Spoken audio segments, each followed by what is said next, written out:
Welcome to special analysis. నేను రమా మండవ. ఈరోజు అనాలిసిస్లో భాగంగా మనం తీసుకోబోతున్న టాపిక్ ఏంటంటే వైసీపీ రాజ్యసభ పక్షాన్ని బీజేపీలో విలీనం చేయబోతున్నారా అంటే గత కొన్ని రోజులుగా అలాంటి పరిణామాలే తెర మీదకి వస్తూ ఉన్నాయి. ఎందుకంటే ఒకప్పుడు బీజేపీ వైఎస్ఆర్సీపీ ఇద్దరు కూడా చాలా క్లోజ్ అసోసియేషన్తో మెలుగుతూ వచ్చారు. జగన్మోహన్ రెడ్డి ఏ విషయం తీసుకున్నా మోడీ అనుకో ఆయన అదే స్థాయిలో ప్యాంపర్ చేస్తూ వచ్చారు.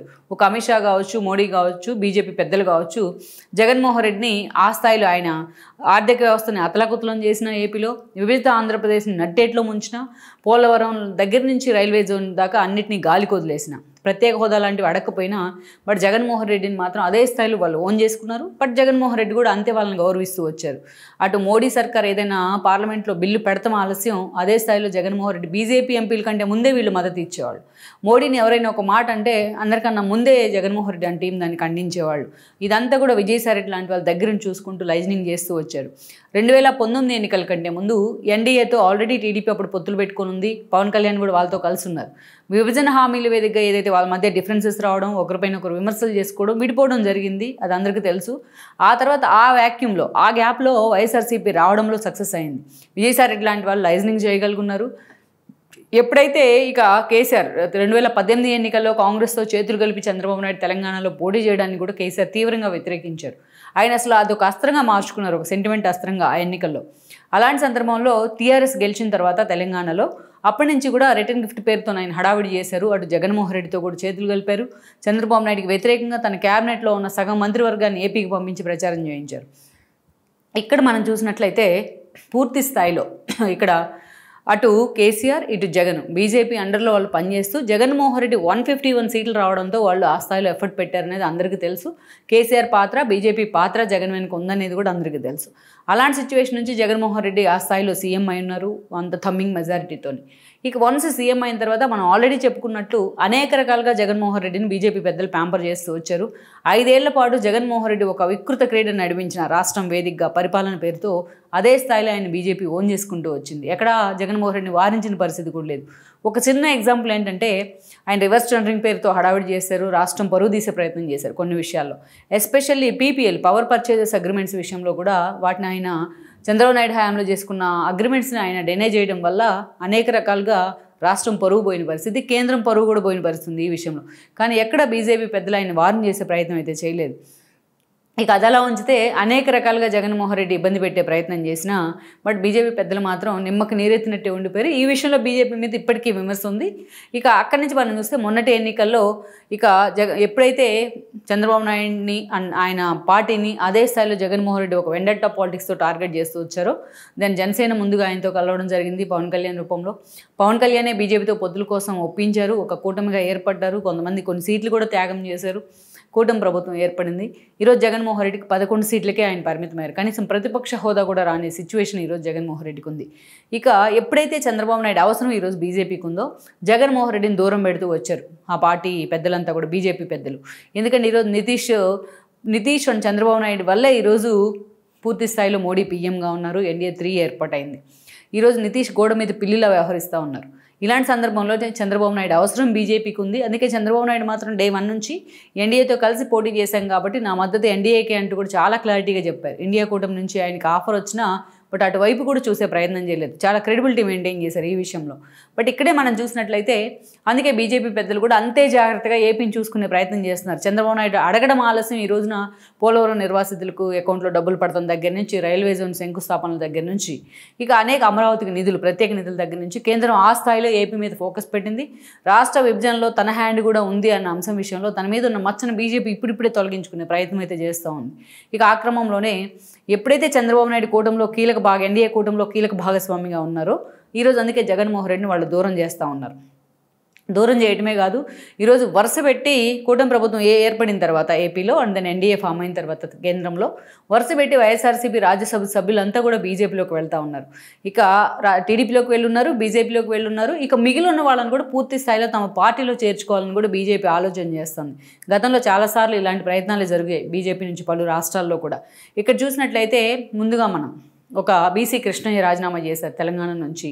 వైఎస్ఆర్సీపీ తరపున రాజ్యసభ అయిన వ్యక్తి ఆయన.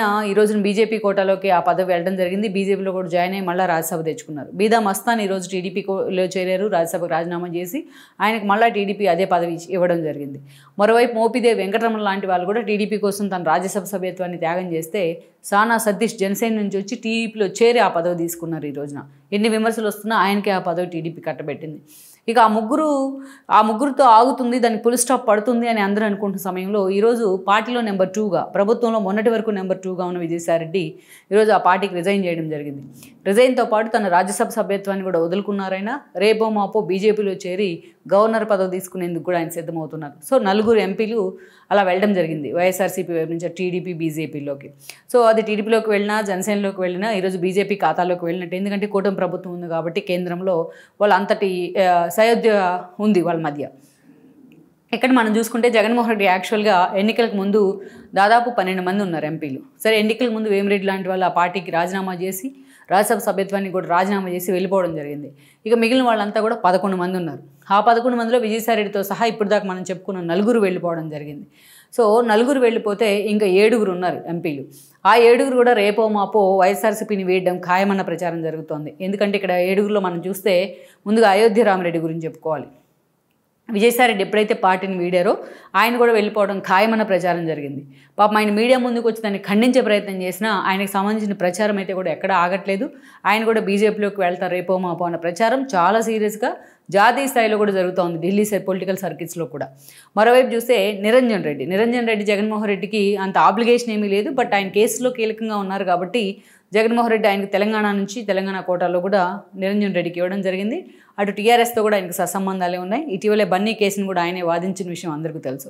అలాంటి నిరంజన్ రెడ్డి కూడా ఈరోజు బీజేపీ వైపు నుంచి ప్రెజర్ ఉంటే ఆయన కూడా బీజేపీ వైపు వెళ్ళే అవకాశం ఉందన్న చర్చ కూడా ఉంది. మరొకవైపు ఆయనకు సంబంధించి పెద్ద ప్రచారం జరగకపోయినప్పటికీ బట్ ఆ ప్రచారం అయితే ఉంది అటు మీడియా పరంగా. కానీ మరోవైపు చూసినట్టయితే ఇంకా కొంతమంది గొల్ల బాబురావు లాంటి వాళ్ళు ఉన్నారు. గొల్ల బాబురావు తనకి టికెట్ ఇవ్వని కారణంగా ముందు నుంచి ఆయన ఎప్పుడైతే జగన్మోహన్ రెడ్డి తనకి మంత్రి పదవి ఇవ్వలేదు, ఫస్ట్ 2019లో గొల్ల బాబురావు గెలిచారు కూడా. గెలిచిన తర్వాత సెకండ్ క్యాబినెట్లోనైనా తనకు మంత్రి పదవి వస్తుందని ఆయన ఆశించారు. బట్ మంత్రి పదవి ఇవ్వని కారణంగా గొల్ల బాబురావు ఆల్మోస్ట్ జగన్మోహన్ రెడ్డి మీద తిరుగుబాటు జెండా ఎగరేశారు. చాలా సీరియస్గా ఆయన ఆ పార్టీ నుంచి వెళ్ళిపోతానన్న ఒక ఇండికేషన్ ఇవ్వడం జరిగింది. అందుకనే జగన్మోహన్ రెడ్డి ఆయన హోల్డ్ చేసే ప్రయత్నంలో గొల్ల బాబురావుకి ఏదైతే ఆ పదవి ఇవ్వడం జరిగింది. సో గొల్ల బాబురావు కూడా ఈరోజు ఆ స్థాయిలో ఆఫర్ వస్తే ఆయన జనసేనకైనా టీడీపీకైనా వెళ్ళే అవకాశం ఉందనేది అయితే ఒక చర్చ. ఇంకా మనం చూసినట్లయితే పరిమళ నత్వానీ ఉన్నారు. రిలయన్స్ అంబానీ కోటాలో పరిమళ నత్వానీకి జగన్మోహన్ రెడ్డి ఆ పదవి ఇవ్వడం జరిగింది. అంబానీకి అండ్ దెన్ పరిమళ నత్వానీకి బీజేపీతో ఎలాంటి సత్సంబంధాలు ఉన్నాయనే విషయం కూడా అందరికీ తెలిసిందే. ఇక అలా ఈరోజు చూసుకున్నట్టయితే జగన్మోహన్ రెడ్డి తరపున ఉన్న ఎంపీలంతా కూడా ఆల్మోస్ట్ ఆ పార్టీని విడిచి వెళ్ళే అవకాశం అయితే స్పష్టంగా కనిపిస్తుంది. ఇంతమంది పార్టీని విడిచి వెళ్ళిన తర్వాత ఇక ఆ పార్టీలో ఉండేది ఎవరన్నా మేడా రఘురామరెడ్డి గురించి కూడా మనం చెప్పుకోవాలి. ఆయన విషయంలో పెద్ద ప్రచారం లేకపోయినప్పటికీ బీజేపీ నేతలు ఇప్పటికే వైఎస్ఆర్సీపీ ఎంపీలతోని రాజ్యసభ సభ్యులతోని టచ్లోకి వచ్చన్న ప్రచారం ఉంది. వీళ్ళందరికీ ఒక ఎగ్జామ్షన్ ఎవరంటే వైవి సుబ్బారెడ్డి. ఎందుకంటే ఇటీవలే గతంలో ఆయన పూర్తి స్థాయిలో వైవి సుబ్బారెడ్డి ఆ పార్టీ నుంచి ఎంపీగా పనిచేయడం జరిగింది. 2014లో ఆయన మొదటిసారి ఒంగోలు ఎంపీగా గెలిచారు. పార్లమెంటరీ పార్టీ నేతగా కూడా సుబ్బారెడ్డి పనిచేశారు. 2019 వచ్చేటప్పటికి సుబ్బారెడ్డిని పక్కన పెట్టి మాగొండ శ్రీనివాసరెడ్డిని తీసుకొచ్చి ఆయనకి టికెట్ ఇచ్చారు జగన్మోహన్ రెడ్డి. సో సుబ్బారెడ్డికి ముందుగానే హామీ ఇచ్చినట్టు ఒక నామినేట్ పోస్ట్ విషయంలో టీటీడీ బోర్డు చైర్మన్ చేశారు. ఆయన ట్వైస్ చేయడం జరిగింది, 2 సార్లు. ఇక ఆ తర్వాత మొన్నటి ఎన్నికల్లో సుబ్బారెడ్డి దిగుతారు పోటీకి అన్నప్పటికీ కూడా జగన్మోహన్ రెడ్డి మాత్రం ఆయన్ని హోల్డ్ చేసే ప్రయత్నం చేశారు. ఆయనకి రాజ్యసభను కూడా అనౌన్స్ చేయడం జరిగింది. ఈరోజు సుబ్బారెడ్డి కూడా రాజ్యసభ సభ్యుడిగా ఉన్నారు వైఎస్ఆర్సీపీ నుంచి. అయితే జగన్మోహన్ రెడ్డికి అత్యంత క్లోజ్ సర్కిల్స్లో ఆయన ఉన్నారు కాబట్టి, జగన్మోహన్ రెడ్డికి బంధువు కాబట్టి ఈరోజు అంత ఈజీగా జగన్మోహన్ రెడ్డిని వదిలిపెట్టి సుబ్బారెడ్డి బయటికి వెళ్ళే పరిస్థితి అయితే లేదు. కానీ విజయసాయిరెడ్డి లాంటి వాళ్ళు బయటికి వెళ్ళడం వెనుక సుబ్బారెడ్డి పాత్ర ఉంది అనేది, బాలినేని లాంటి వాళ్ళు బయటికి వెళ్ళడం వెనుక సుబ్బారెడ్డి పాత్ర ఉందనేది చాలా రోజుల్లో నడుస్తున్న చర్చ. మరి బీజేపీ ఆ స్థాయిలో ఓన్ చేసుకునే ప్రయత్నం చేస్తే సాయిరెడ్డి లాంటి వాళ్ళే వెళ్ళగాలేంది, సుబ్బారెడ్డి లాంటి వాళ్ళు వెళ్తే తప్పేంటి అన్న చర్చ కూడా ఉంది. మరి లెట్స్ సీ బీజేపీ నిజంగానే బీజేపీ పెద్దలు మాత్రం ఇప్పుడు వాళ్ళకి అవసరం చాలా బిల్స్ పాస్ చేసుకోవాలన్నా ఇంకోటన్నా ఈరోజు వైఎస్ఆర్సీపీ ఎంపీలని తమ వైపు లాగేసుకుంటే ఆ ఏదైతే రాజ్యసభ పక్షాన్ని తమలో విలీనం చేసుకున్నట్లయితే ఎలా ఉంటుందనే ఆలోచన కూడా బీజేపీ పెద్దలు చేస్తూ ఉన్నారు. సో వైఎస్ఆర్సీపీ మెజారిటీ ఎంపీలతో వాళ్ళు టచ్లోకి వచ్చినట్టయితే ప్రచారం జరుగుతోంది. లెట్స్ సీ మరి ఈ విషయంలో జగన్మోహన్ రెడ్డి ఎంతవరకు వాళ్ళని హోల్డ్ చేయగలరు, ఎంతవరకు బీజేపీతో ఫైట్ చేయగలరు అనేది మనం చూడాల్సి ఉంది. ఈ వీడియో మీకు నచ్చినట్లయితే please share, like and subscribe.